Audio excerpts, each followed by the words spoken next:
Buenas tardes, hermanos, bienvenidos al primer servicio que vamos a tener en línea. Ojalá sea el primero y el último, solo que estamos aquí en casa por razones de COVID. Entonces les pedimos que mi familia, la familia pastoral, que esté en sus oraciones para que nos podamos mejorar pronto. Vamos a empezar con el alabanza.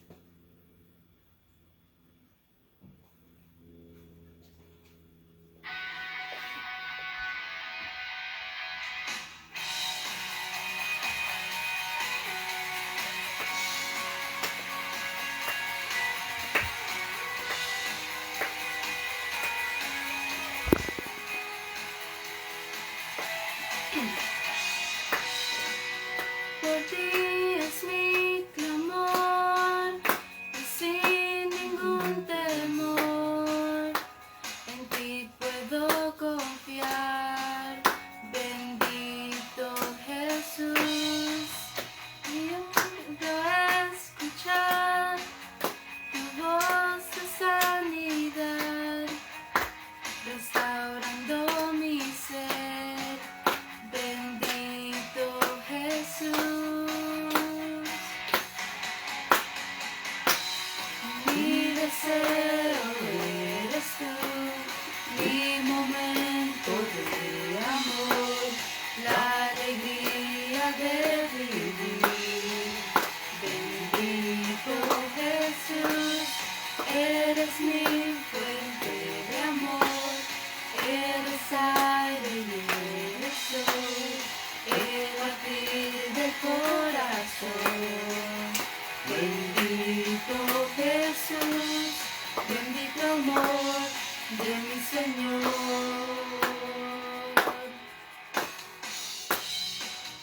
Tu gracia y favor conmigo puedo ver, llenando hoy mi ser. Bendito Jesús, y hoy tu voluntad se rinde a tu verdad, tu amor y tu bondad. Bendito Jesús, mi deseo eres tú, mi momento de amor, la alegría de vivir. Bendito Jesús, eres mi fuente de amor, eres aire y eres sol, el latir del corazón. Bendito Jesús, bendito amor de mi Señor. Bendito amor de mi Señor.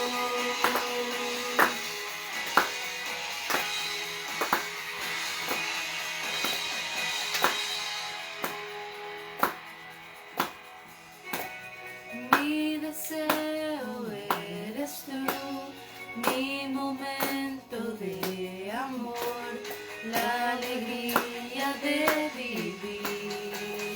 Bendito Jesús, eres mi fuente de amor, eres aire y eres sol, el latir del corazón. Bendito Jesús, bendito amor de mi Señor. Bendito amor de mi Señor.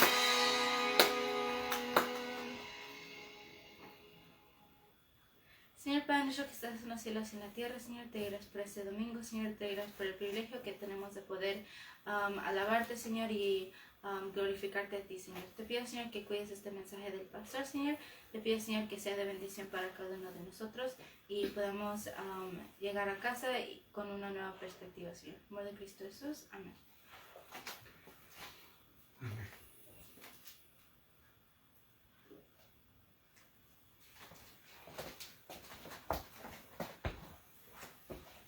Queridos hermanos, es un gozo estar nuevamente predicando la palabra de Dios. Lo hacemos virtualmente, pero igual con el mismo interés de conocer la palabra, escudriñarla y ver cuál es el mensaje que nos tiene para el día de hoy. Hoy vamos a hablar acerca de que por qué nos enfermamos. Yo no soy un doctor, pero conozco de la palabra lo que la palabra de Dios dice acerca de eso. Lo que podemos ver es que hay dos formas en que nos podemos enfermar. Ahora todo el mundo se está hablando de esta nueva brote del COVID.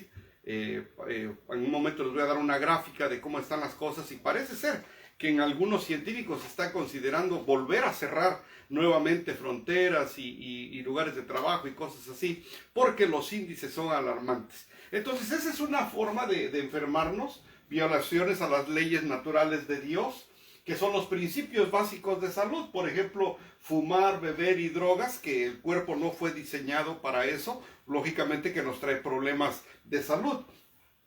Comer en exceso o la falta de ejercicio también nos hace tener problemas. O ahora el tema del virus y la pandemia, seguramente que es un tema por el cual nosotros nos podemos enfermar. Todo esto trae como conclusión los problemas de salud. El día de hoy, en la NBC, estas son las gráficas que está dando. Dice que un promedio de 95,000 a 115,000 casos diarios está viendo hoy. A partir de julio 1. Estamos a julio 17. Son 15 días de este rebrote donde están habiendo entre 95,000 y 115,000 casos diarios. El problema con este virus es de que a diferencia de los otros, es más contagioso aún. Entonces, como vemos, esto es un motivo por el cual uno se puede enfermar, que son las violaciones a las leyes naturales de Dios. Pero también tenemos las violaciones de las leyes morales de Dios. ¿A poco también nos podemos enfermar de eso? Claro que sí. Cuando vemos un corazón lleno de resentimiento, por ejemplo, o amargura, que es la única emoción que hace raíz la amargura, gente que vive amargada por años, por algo que pasó, por algo que vivió, una experiencia que tuvo, resentimiento, a un resentimiento dentro de la misma familia, o con los padres, o con los hijos, la envidia, la ingratitud, todo ese tipo de situaciones que dañan nuestro ser y en el cabo del tiempo llega a haber problemas de salud. Violaciones de las leyes morales de Dios. En Santiago capítulo 4, del 1 al 3 dice: ¿de dónde surgen las guerras y los conflictos entre ustedes? ¿No es precisamente de las pasiones que luchan dentro de ustedes mismos? Desean algo y no lo consiguen, matan y sienten envidia y no pueden obtener lo que quieren, riñen y se hacen la guerra, no tienen porque no piden, y cuando piden no recibieron porque piden con malas intenciones para satisfacer sus propias pasiones. Lo que vemos aquí, lo que nos dice el apóstol Santiago, es de que cuando no solamente hay problemas externos que nos causan enfermedades, como por ejemplo el fumar, el tomar, el comer mucho, el no hacer ejercicio, el contacto con el virus, también hay problemas internos que nos causan estar mal. ¿Y de dónde sale todo esto? Dice él, del corazón. Es precisamente de las pasiones que luchan dentro de ustedes mismos. Cuando hablamos de esta parte, es lo que se especializa nuestro Señor Jesús, en curarnos pero de adentro, del corazón, empezando de ahí. La pregunta entonces sería, igual para usted, igual para mí, ¿de qué estoy enfermo? Porque bueno, si hay una enfermedad de una causa externa, pues como una gripa, contagio de COVID, alguna otra enfermedad, la que sea, pues seguramente va a haber medicina y seguramente va a haber una atención especializada cuando sea necesario. Pero cuando son cosas internas, la pregunta es: ¿de qué estoy enfermo? Y tal vez en este sea un buen momento para que usted se pregunte: ¿de qué estoy enfermo? De envidia, de cólera, de resentimiento, amargura. ¿De qué? ¿Qué es lo que tengo en mi corazón? Porque hay unas cosas que se ven, pero hay otras cosas que no se ven. Uno puede lucir muy bien externamente, tener un traje de una muy buena calidad, zapatos de los más altos precios, un buen reloj, todo, pero tener un corazón resentido o un corazón dañado. Entonces, ¿Cómo? ¿De qué estoy enfermo? Y es una pregunta para usted, una pregunta para mí. ¿De qué estoy enfermo? Y aquí viene una promesa preciosa, porque en Primera de Corintios el apóstol Pablo hace hincapié en que el Señor nos habla de muchas maneras. Y lo que el Señor quiere es que vengamos en arrepentimiento primero con Él, para que el mundo no nos juzgue, sino que sea Él el que nos juzgue. Y es mejor caer en manos de Dios, que Él sea el que nos haga recapacitar de lo que estamos mal, pero que no sea el mundo. El mundo se especializa en destruir al caído. Cuando a alguien le va mal, ¿el qué hace el mundo? Lo señala, lo critica, lo pisotea, le pone apodos, todo con el que cayó. Y lo que nuestro Señor quiere es de que su creación no llegue a ese punto, sino que primero lo conozcamos, que tengamos un encuentro con Él, que Él sea el quien nos discipline, que Él sea para que el mundo no nos discipline. Les hablo yo que conozco esa parte, por eso cuando yo hablo con alguien que sufre del mismo problema que yo tuve, del problema del alcohol, yo les digo, pero no sigas así, porque el mundo te va a tratar mal. El mundo te señala, y hay veces te señalan otros que están peor que tú. Pero no llegues a ese punto. Encuéntrate con el Señor. Busca al Señor para que Él sea quien te lleve por el camino correcto. Pero hay veces pues piensan que hablar de Dios es hablar de religión. Y ahorita vamos a ver un versículo donde nada tiene que ver con eso. Piensan que el hablar de Dios es irse a sentar a una iglesia 2 horas sin hacer ruido y estar sentadito, aprenderse versículos de memoria y cosas así. No. Lo que Él quiere es que tengamos una relación personal con Él. Y aquí es en 1 Corintios capítulo 11 del 31 al 32 dice, si nos examináramos a nosotros mismos, no se nos juzgaría. Pero si nos juzga el Señor, nos disciplina, para que no seamos condenados por el mundo. Cuando uno tiene pláticas y uno dice, pero ¿por qué haces esto? ¿Por qué reaccionas así? ¿Por qué es tu respuesta? El Señor no dice eso. Y rechazan la palabra de Dios. No, el Señor no. Le digo, pero es que es mejor que el Señor te discipline y no que afuera andes pagando consecuencias. Porque pues uno es rebelde por naturaleza, ¿verdad? Entonces, en 1 Corintios nos dice que sea el Señor el que nos discipline para que no seamos juzgados por el mundo.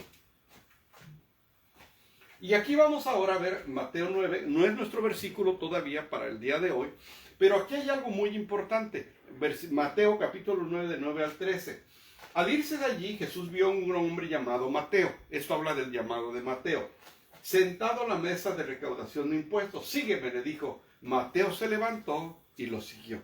Mientras Jesús estaba comiendo en casa de Mateo, muchos recaudadores de impuestos y pecadores llegaron y comieron con él. Y sus discípulos, cuando los fariseos vieron esto, le preguntaron a sus discípulos, ¿por qué come su maestro con recaudadores de impuestos y con pecadores? Al oír esto, Jesús le contestó, no son los sanos los que necesitan al médico, sino los enfermos, pero vayan y aprendan qué significa esto. Lo que pido de ustedes es misericordia y no sacrificios, porque no he venido a llamar a justos, sino a pecadores. Vamos a observar este texto y vamos a entenderlo. Primera, cuando Jesús va y llama a Mateo, acuérdense que hubo varios momentos en que llamó a sus discípulos. El primer momento cuando llama a Pedro y a su hermano Andrés. Después llama a Juan y a su hermano, a Santiago. Entonces, primero llamó a hermanos. Es bien fácil andar con gente que uno conoce, con gente relacionada, de alguna manera siendo familia, pues uno se tolera, uno puede caminar, porque somos familia. Ya tenía 4 hermanos. En el siguiente segmento es cuando llama a Felipe, a Bartolomé y a Mateo. Pero aquí lo interesante es que después de estar 2 hermanos, que es muy cómodo estar ahí juntos, somos hermanos, llama a Mateo. Porque no es igual estar con alguien que quieres a estar con alguien que toda la sociedad lo rechaza. Los recaudadores de impuestos eran rechazados por la sociedad porque eran considerados que habían traicionado al pueblo judío y eran parte del imperio romano y que les robaban. Es más, tenían prohibido entrar a una sinagoga. Entonces, como vemos aquí, primero llama a Pedro y a Andrés, después llama a Juan y a Santiago, y después llama a Mateo. A ver, ¿es igual convivir con tu hermano que convivir con un pecador? Que es una forma de decirnos a nosotros lo mismo. Cuando estamos entre hermanos en la iglesia, qué bonito es el convivio, qué bonito pasa el tiempo. Pero cuando estamos con alguien que no comulga de la palabra, ¿cómo lo vives tú ese momento, hermano? Esto está pasando aquí, primera. Segunda, si observan ustedes el texto, Jesús lo llama a Mateo y se va a su casa de Mateo, porque el que ofrece la comida es Mateo, y aquí lo dice. Mientras Jesús estaba comiendo en casa de Mateo, o sea, Jesús llamó a Mateo y no se lo llevó al templo, no se lo llevó a la sinagoga, no se lo llevó a la orilla del mar a platicar con él, no, lo llamó y ¿qué hizo con él? Convivió con él, estuvo con él.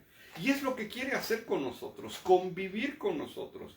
Si bien es cierto que cuando uno lo conoce al Señor y uno lo empieza a seguir, pues uno tiene que aprender de la palabra, uno tiene que estudiar. Pero no es eso el objetivo, lo que Él quiere es tener una relación personal con nosotros. Y fue lo que hace con Mateo. Dice que lo levanta y lo sigue y se va a la casa de Mateo a un convivio. Ahora, de ahí llegan los fariseos y lo critican. Y dice, bueno, ustedes se creen muy limpios, ustedes creen que están salvos. Bueno, yo vine por los pecadores. Así que yo vine por Mateo. Y ahí les contesta a él. Ahora, ¿esto de dónde sale? Esto viene de Oseas 6, capítulo 6, donde dice, lo que pido de ustedes es amor y no sacrificios, conocimiento de Dios y no holocaustos. ¿Qué es lo que pasa acá? Jesús siempre hablaba con la palabra. Por eso cuando va a la sinagoga abre y lee el libro de Isaías. Y siempre contesta con la palabra. Y aquí lo mismo, les contesta con las palabras, porque los fariseos, si algo conocían bien, era la palabra. La curación del pecado no se da por la observación de la ley, sino por la misericordia divina. Y los hombres deberían tener misericordia de aquellos que están necesitados. La misericordia se refiere a la alianza de amor con Dios y no solo al legalismo. Tenemos que tener cuidado, porque seguir a Dios no se da por la observancia de la ley. Hay mucha gente que es legalista y es que aquí dice y aquí no me muevo y aquí dice, tengamos cuidado, porque todos nosotros fuimos alcanzados por misericordia, no por legalismo. Entonces tengamos cuidado de no alcanzar esa raya donde ya hablamos de la ley, porque la ley fue muy dura. Y alguien legalista, aplíquese a usted mismo la ley y se va a dar cuenta que usted no pasa el examen. Entonces hay que tener cuidado con el legalismo, porque es la misericordia, se refiere a la alianza de amor con Dios y no solo al legalismo. Cuando pasa esto, ahora sí les voy a hablar, el tema de hoy, que es de qué estás enfermo, por qué nos enfermamos. Les voy a hablar de la enfermedad seguramente la más dura que puede existir, que es la ceguera espiritual. El ciego espiritual podrá tener éxito en su vida y en su carrera, pero no podrá alcanzar la felicidad completa en su ser interior. Podrá acumular fortuna y ganancias, pero no podrá gozarlas al máximo. Podrá aparentar alegría, placer y contentamiento, pero nunca podrá conocer lo que es la paz y la tranquilidad en su corazón. La ceguera espiritual es una enfermedad tan igual y hasta peor que la ceguera física, porque no te permitirá vivir la vida completa que Dios ha planeado para ti y para el resto de tu vida. ¿Qué es esto? Estar ciegos espiritualmente es lo peor que nos puede pasar. ¿Por qué?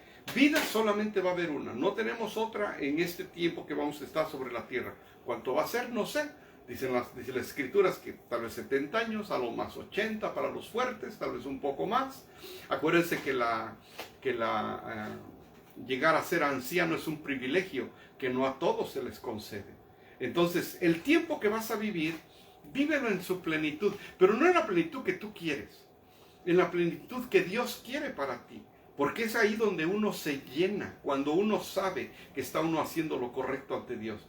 Uno se puede llenar de deseos bien mundanos, bien particulares, pero uno no alcanza la felicidad completa. ¿Por qué? Porque no es lo que Dios quiere para nosotros. En cambio, cuando caminamos con Él, vivimos en plenitud cada día.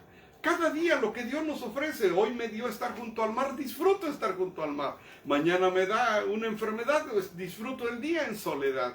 Pero hay gente que no puede disfrutar día con día porque está afanado en sus placeres. Cuando uno camina con Dios, aunque no haya nada en la cartera, aunque haya momentos difíciles, uno vive el día. ¿De qué sirve estar en un buen lugar si uno no está bien? Entonces, cuando esto pasa de la ceguera espiritual, es de la enfermedad de que les voy a hablar hoy. Y lo vamos a ver en Juan capítulo 9, del 1 al 12, donde Jesús sana a un ciego de nacimiento. Así que vamos a orar para que el Señor nos dé entendimiento y poder entender el mensaje que Él tiene para nosotros el día de hoy. Señor y Padre nuestro, te pedimos, Padre, para que abras los ojos de nuestro corazón, Señor, para que abras nuestro entendimiento. Y si es cierto que podemos ver, pero tal vez estemos ciegos espiritualmente.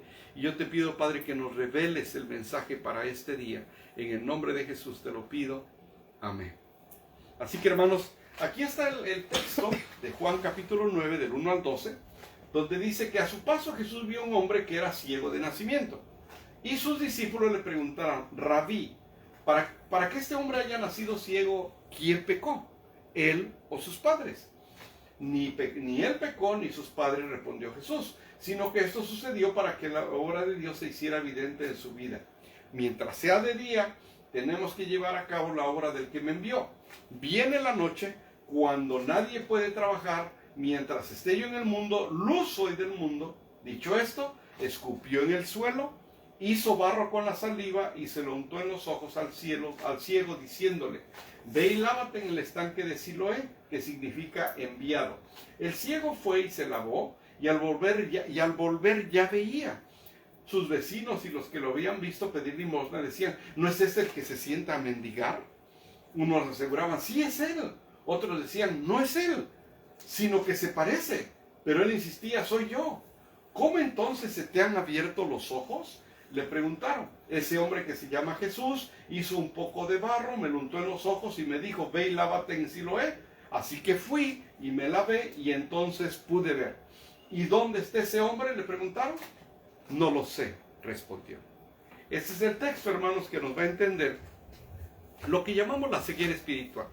Podemos tener otras enfermedades. En la iglesia tenemos una hermana que es doctora y yo veo con qué facilidad le platica a uno: siento esto, tengo esto. Oh, no, es esto lo que tienes. ¿Por qué? Porque conocen las enfermedades, saben los síntomas, pueden diagnosticar. En este caso, como de la ceguera espiritual, vamos a ir con el doctor de doctores, que es nuestro Señor Jesús, y a su palabra, para que nos diga cómo podemos salir de esa ceguera espiritual si es que estamos ahí. Hay 3 cosas que debemos hacer si es que deseamos vencer la ceguera espiritual. 3 cosas que debemos hacer si queremos vencer esa ceguera espiritual. 1, reconocer que Dios tiene un plan contigo. Hay veces cuando las cosas van mal, mucha gente piensa que Dios no está con ellos, que Dios ya los olvidó. ¿Por qué al vecino le va bien? ¿Por qué el otro prospera y yo no? Dios, ya me olvidaste. Y muchos de ahí incluso dejan de ir a la iglesia porque sienten que Dios los ha abandonado. Entonces, el primer punto es entender de que Dios tiene un plan con cada uno de nosotros. Si no lo entendemos eso, va a ser muy fácil que nos desanimemos. ¿De qué sirve que yo haga esto? ¿De qué sirve si Dios no me hace caso? Dios no me pone atención. ¿Qué es lo que puedo yo hacer? Entonces, reconocer que Dios tiene un plan contigo. Si ustedes ven el versículo 1, dice: a su paso Jesús vio a un hombre ciego, que era ciego de nacimiento. Si vemos el versículo, sí es cierto que el hombre que era ciego no vio a Jesús, pero Jesús sí lo vio. Es decir, muchos de nosotros tal vez en algún momento de nuestra vida no vemos a Jesús, no lo podemos entender. ¿Cómo yo he escuchado personas que dicen: si Dios existiera, ¿por qué me pasa esto? Si Dios fuera real, ¿por qué me permite que me pasó esto con mi hijo, con mi enfermedad, con lo que sea que haya pasado? Lo primero que confirman es que ellos no ven a Dios, no ven a Jesús. Dices que no lo veo en mi vida. Pero el hecho de que tú no lo veas no quiere decir que Él no te vea. Como aquí pasa con el ciego, dice que Él vio al ciego, aunque el ciego no lo viera. Y muchas veces nosotros somos los ciegos espirituales, no lo vemos, pero Jesús sí nos ve. Entonces el primer punto es reconocer que Dios tiene un plan contigo. En el versículo 2 dice, y sus discípulos le preguntaron, Rabí, para que este hombre haya nacido ciego, ¿quién pecó, él o sus padres? Fíjense esta frase, este comentario que hacen los apóstoles. Los apóstoles estaban más preocupados en que por qué había pasado las cosas y no se preocupaban en lo que sentía el ciego. En este mundo nos hemos vuelto insensibles. Nos preocupamos más por señalar, por buscar culpables, por criticar, por juzgar, pero no somos sensibles a la necesidad de la persona. Aquí vemos, dicen, oye, ¿por qué pasó esto? ¿Para que él haya nacido así? Nunca se pusieron a pensar, bueno, ayúdalo porque es ciego. No, ¿por qué pasó? Buscando culpables. ¿Y qué pasa aquí? Uno de los problemas que enfrenta nuestra sociedad hoy en día es el de la indiferencia. En vez de ayudar al prójimo y sus necesidades, se han dedicado a buscar culpables. La Biblia enseña que dejemos atrás todo lo que allí queda y debemos extendernos a lo que está por delante. Yo continuamente en la iglesia menciono de que 2 de Corintios 5:17, de modo que si alguno está en Cristo, nueva criatura es. Las cosas viejas pasaron. Muchas personas, aún sabiendo que son nuevas criaturas de Dios, lo que hacen es seguirse lamentando del pasado, seguir viviendo el pasado, vivir en resentimientos, vivir en odios, en envidias, cosa que tiene que ver con el pasado. Y no dejan no permiten que el Señor les dé una vida nueva. Pero tenemos que dejar todo lo anterior. Entonces, aunque uno no vea a Jesús, Él sí nos ve dentro de nuestras necesidades. Hay tres cosas entonces que debemos hacer. Una, reconocer que Dios tiene un plan contigo. Dos, aceptar el toque de Jesús. Aceptar el toque de Jesús. Dicho esto, escupió en el suelo, hizo barro con la saliva y se lo untó en los ojos al ciego. ¿Cómo fue que lo curó? Dice que escupió, hizo lodo, se lo puso, pero ¿saben qué?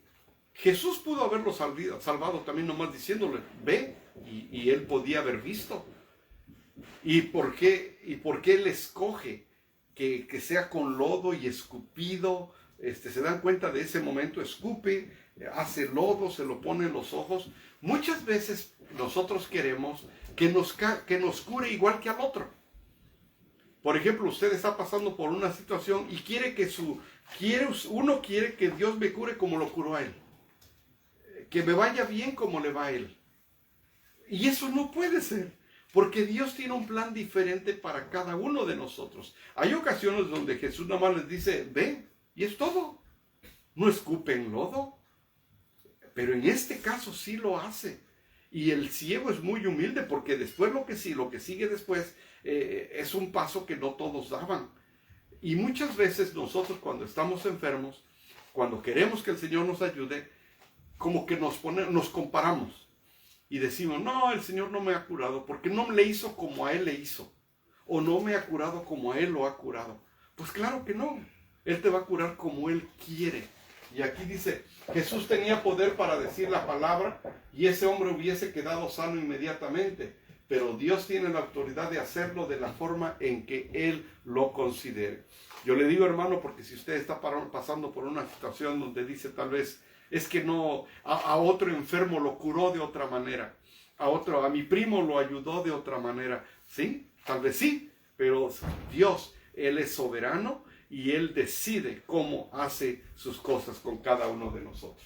Entonces ahora vamos con el tres cosas que debemos hacer. Primero, reconocer que Dios tiene un plan contigo. Dos, aceptar el toque de Jesús, como Él quiera tratar contigo, aceptarlo. Contar la historia a otros. Versículo 10. ¿Cómo entonces se te han abierto los ojos?, le preguntaron. Versículo 11. Ese hombre que se llama Jesús hizo un poco de barro, me lo untó en los ojos y me dijo, ve y lávate en Siloé. Así que fui, me lavé, entonces pudo ver. ¿Cuál es el paso 3? Contar la historia a otros. Cuando uno está enfermo, pasan muchas cosas por nuestra mente. Una, ¿cuánto va a durar?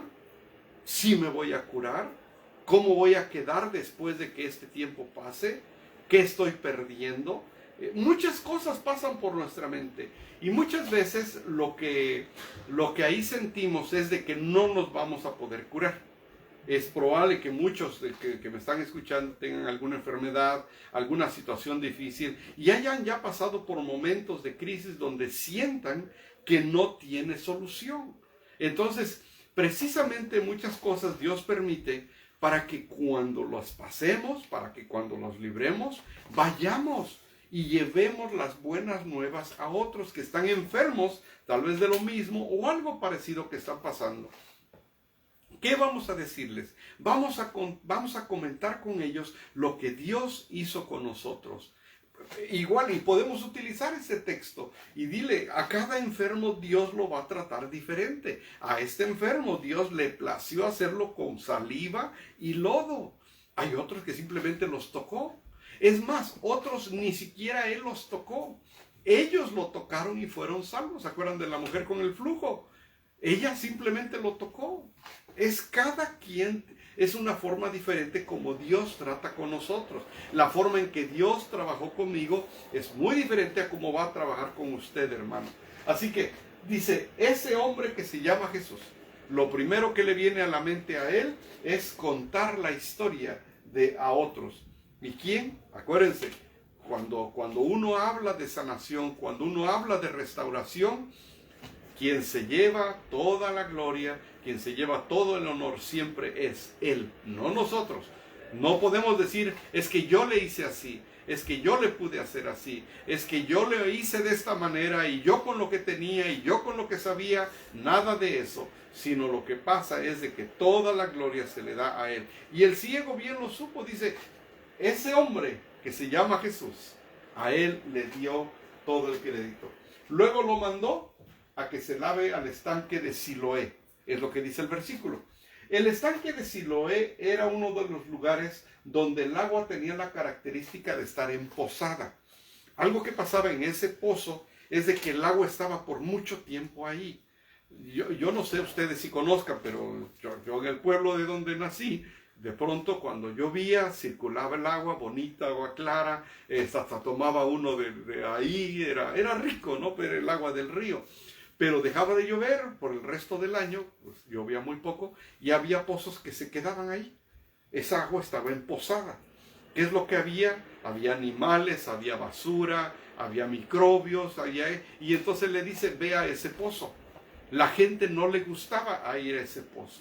Entonces de pronto el Señor nos manda a hacer cosas que no nos gustan. De pronto cuando Él nos rescata, luego dice, ve y habla de mí, y no queremos. No testificamos, no hablamos a otros acerca del gran amor de Dios, no hablamos a otros de nuestro testimonio. Y entonces estamos rompiendo ese deseo que Él tiene de nosotros. Por eso nos sanó. Si usted ha sobrevivido una enfermedad dura y Dios fue quien la salvó, dé testimonio de eso. ¿Por qué no? El ciego fue lo primero que dice, ese hombre fue el que me salvó. Pero bueno, ese es un tema para cada uno de nosotros de reflexionar. Pero el ciego no le importó ello, sino que hizo como Jesús le indicó. Y la Biblia dice que regresó viendo. Imagínense ustedes, si todas las personas a las que Dios ha sanado testificaran de Él, ¿cuánta gente no habrían de testificando el día de hoy? Si toda la gente a la que Dios le concedió un milagro testificaran de Él, ¿cuánta gente andaría hoy testificando? Miles, millones en el mundo. Pero muchos que Dios les concedió un milagro están callados, están calladas. Y eso no está bien, no es parte del plan de Dios para nosotros. Así que no le importó y se fue. No podemos aislarnos de los pecadores, pero sino del pecado. De lo que nos aislamos no es de los pecadores, sino del pecado. Mientras estamos en comunión con el médico, el pecado no nos infectará. Acuérdense, no tiene mucho que les prediqué acerca de que es importante mantenernos siempre con lo que el Señor pide de nosotros. Porque cuando Él es nuestra prioridad, lo demás no tiene importancia. Cuando nos sentimos tentados a hacer algo que es incorrecto, si Dios es nuestra prioridad, esa tentación pasa más rápido porque no es nuestra prioridad. Pero cuando no le damos lugar a nuestro Señor, cualquier tentación que tengamos puede ser motivo de fracaso porque nos separamos de nuestra prioridad. Por eso es que siempre debe ser nuestra prioridad nuestra relación con el Señor. El aislamiento no es la misión de la iglesia, sino la vida de santidad y misericordia. Con eso estoy terminando, hermanos. La próxima semana yo voy a hablar de cómo ayudar a las personas. ¿Por qué su gesto? Primero les hablé de por qué nos enfermamos, de qué estoy enfermo, qué es lo que está pasando conmigo. Ahora, si usted ya conoce de la palabra, la pregunta es ¿cómo puedo ayudar a los demás? ¿Qué elementos necesito? Y la próxima semana yo voy a hablar cómo ayudar a aquellos que están enfermos, aquellos que necesitan oír de la palabra de Dios. ¿Qué elementos tenemos ya todos los que somos creyentes para ayudar a los demás? Pero eso será la próxima semana. Así que yo espero que este mensaje les haya ayudado a entender dónde está usted enfermo, si es un asunto físico de alguna enfermedad o algo que tenga que ver con la ceguera espiritual. Y yo lo animo a que se acerque al Señor y que no piense que acercarse al Señor es estar sentado 2 horas en una iglesia, sino como Mateo, que lo primero cuando lo llama, Mateo lo invitó a su casa. Y Jesús fue y estuvo comiendo con él, convivieron con él, aunque lo criticaron porque estaba conviviendo con él. Lo que Dios quiere es tener una relación personal con usted. Así que le doy muchas gracias por ese tiempo. Que Dios los bendiga y vamos a orar.